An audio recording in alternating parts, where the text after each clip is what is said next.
on as the legendary rock and roll band Kiss. We're the cockroaches of rock. Will outlive you all. And the cast of the smash hit That 70s Show. Yeah, baby. Come together on one stage. Hello, everyone.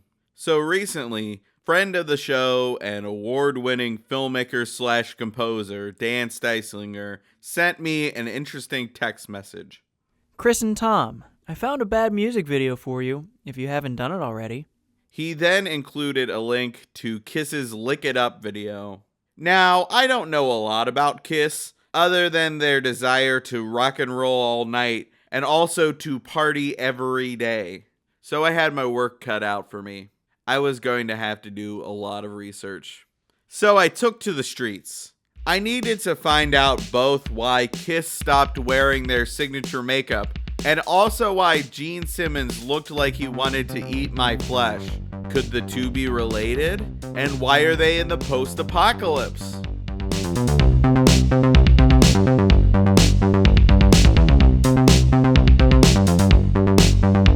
And finally, we'll be honoring one of the greatest rock bands of all time, Kiss.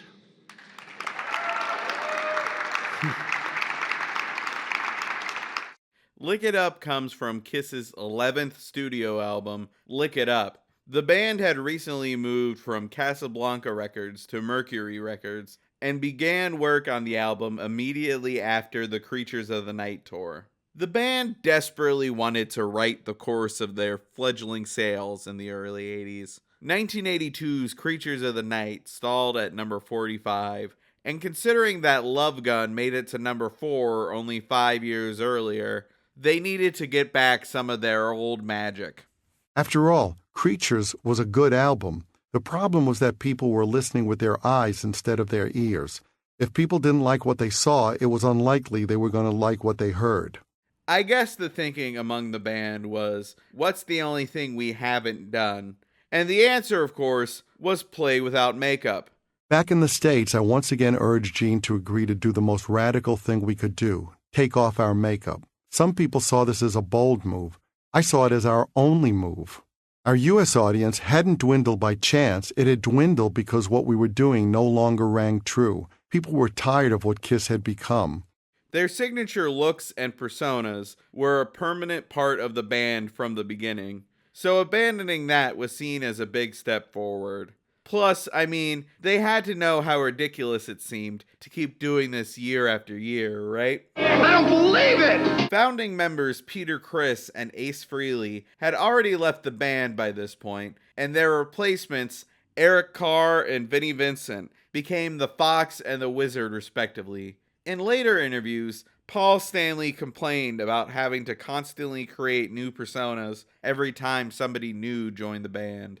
With the new characters, we were one step removed from the Teenage Mutant Ninja Turtles. What the hell was Vinnie's Ankh about? Rather than keeping the original personas and images alive, we had become a ridiculous menagerie. What was next? Turtle Boy? It's time for a change, and I think Paul was pushing more than anybody else. You can't have the Fox and the Wizard. Next it's going to be Giraffe Boy and Goat Boy. It's time to prove to ourselves that this is more than makeup and bombs. So let's see how they performed without all the glitz and glamour of their horrifying personas. I understand, Paul, you got a brand new video. Can you tell us about it? Yep, we've got a brand new video. The band storms through a post-apocalyptic hellscape. Apparently, there's an entire society of women living in the sewers. Don't love all the skulls around here. Who just leaves a skeleton lying around? She's not drinking a bottle of mustard, is she? Here we go. The first glimpse of Kiss without makeup. Oh God, put it back on, put it back on. I really don't love how Gene is looking at me. I have this vague, unshakable feeling that he kidnaps women and cuts off their skins for coats.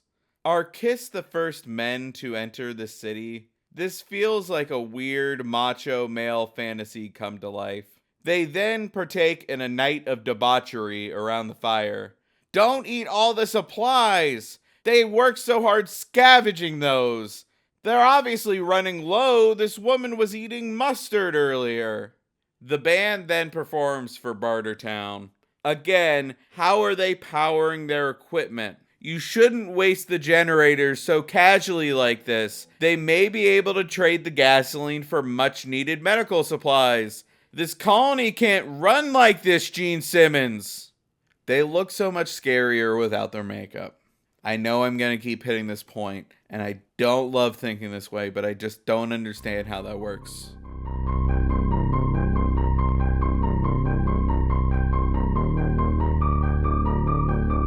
It's really not sanitary to keep bones on the bar. I mean, I understand we're in a post-apocalyptic hellscape from which we can never return, but I think we need to maintain some kind of health and safety standards. We're not barbarians. Our videos basically are just meant to entertain. When Kiss took off the makeup, I kind of thought it was a mistake. Wow, was I wrong? The song made it all the way to number 66. I guess people weren't as interested in the band without makeup as everyone had thought. They were probably kicking themselves for already naming an album Unmasked. The album, however, went platinum, hitting number 24. The big point of commitment to the new version of Kiss was doing the photo session for the cover of Lick It Up. We decided that the makeup should come off, and not surprisingly, Lick It Up sold 5 times what Creature sold. It was enough of a boost for the band that they continued on as themselves for years. The Kiss Unmasked era went on for over a decade before they went back to wearing the makeup in 1996. By this time, the original lineup had reunited, and I guess the gimmicks were no longer necessary. Or the gimmick of forgoing your original gimmick was no longer necessary. Or... What's your idea of what a great video is supposed to do? It should wear well, like a good pair of pants. It should be something that you can watch over and over and not get tired of. The video opened with an image of skulls, and if you watch very closely, you'll see one of them wobble a little. They were made out of latex. Good. I mean, who would ever use a real human skeleton in some dumb video? We shot the video in a burned-out area of the Bronx. Aside from a few props like the skulls, that was all real. Broken down and decaying buildings as far as you could see. Piles of bricks and rocks and garbage everywhere. It was the weirdest, most surreal thing I'd ever seen. Man, the Bronx is really taking a hit. What did they ever do to you, Paul Stanley? South Brooklyn for life. When I saw the complete edited video, I thought it was cool. Ah, he's an idiot. It was an MTV video. It had girls, it had fire, it had weird hairdos. It had all the things MTV videos had. I want that to be the new MTV slogan. Eric hated it because he had these little drumstick legs, so he's walking and you see these little feet with high-pointed shoes and these thick legs. And people seeing Vinny asked, "Is that a girl?" I know literally nothing about Eric Carr, but this statement has given me some respect for him. Hopefully he hasn't done anything weird and problematic that will make me regret saying this when it's taken out of context. Up to that point, MTV had always ignored us. We had filmed one of those I Want My MTV promos, and they never aired it. 5, 4, 3, 2, 1. I want my MTV! Now! Beautiful. Let's do one for safety. You want to do another one? Can you do another one without the finger on the nose? We were considered uncool at a network whose taste was led by a bunch of college interns. Suddenly, when we unmasked ourselves, all that changed. MTV finally embraced us at some level. We came up with a made-for-MTV unmasking. If you think about it, it was really just the unmasking of me and Gene. The other 2 guys were pretty much unknown commodities. And Kiss is, by the way, the very first band that Eric has ever been with. The only thing that matters is that at the end of the show, people see the best show they've ever seen. And that's really the only important thing, because critics are sometimes with you, they get free passes. We don't mind them, as long as they print our picture. It's the fans we care about. Ja, Sherman Television, Sauerkrautli presents Kiss! They also went on this weird West German variety show that looks strangely familiar to me. But they're also increasingly important to older, more established acts who are just trying to stay alive. In his special report, Video Music Mania, Ed Miller sees how veteran rockers like Kiss make it to the TV screen. Producers and directors have a great deal more freedom in music videos than they do in commercials, partially because so much of it is still free form. But free form or not, each video is still designed to reinforce an image or to give an act a new image. We let the mind goes, and then images come, and then when along with those images come, well, what does this group need? That's director Martin Kahan explaining how he comes up with his ideas, transforming music into video spectaculars. I have no idea what this guy is trying to say. It's all just nonsense. They're still popular, but just not as young as they used to be. They're not kids. You know, they're not 18-year-old rock and rollers. They're grown-ups, and yet they rock and roll, and I thought swashbucklers. What the hell does that mean?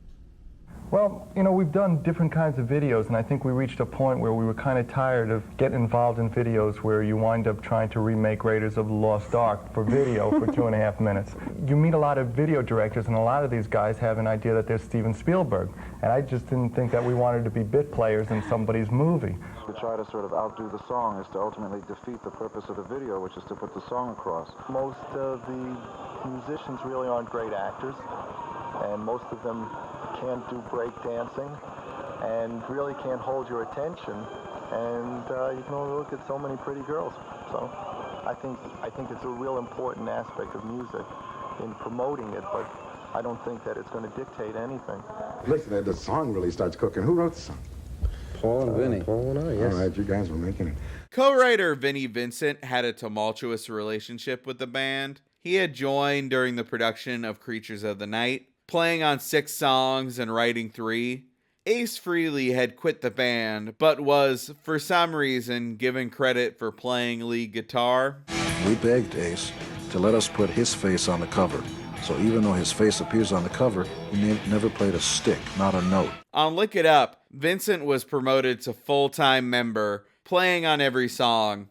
However, he never signed an official contract, balking at the $550 he was bringing home a week after taxes.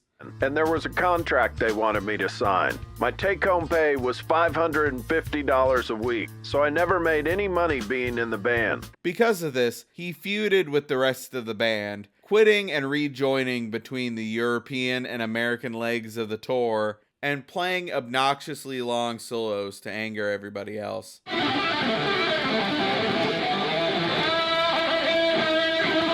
He quit again after the tour officially ended and formed the Vinnie Vincent Invasion. But Kevin, is that you? Oh, aren't you Vinnie Vincent? I was up until today. What is going on? He eventually contributed to 3 songs on 1992's Revenge album, and his wizard persona remains the last new Kiss look ever created. I think what video has done is made bands aware that it's not enough just to play. It's obvious that one thing video has done is to make live performance seem dull in comparison. Those live performances now have to be backed up with electronic wizardry and special effects that simulate the music videos on stage. Ultimately, I think the Unmasked era was a better period for Kiss than I expected when I started this episode, in spite of being one that I never really knew existed. Kiss had always existed more as a brand than a band for me, and I think a lot of people in my generation. This is Dr. Pepper Cherry. It's amazingly smooth because it's got a little kiss of cherry flavor. They're more known as an iconic t-shirt machine than as a true musical force all their own.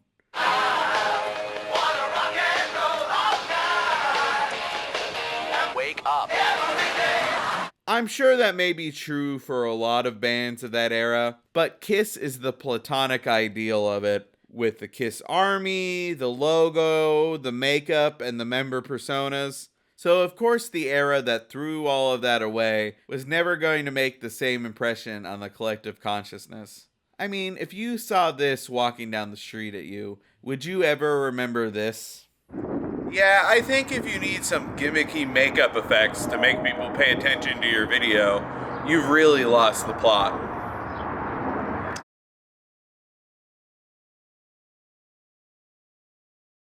Thanks for watching, everyone.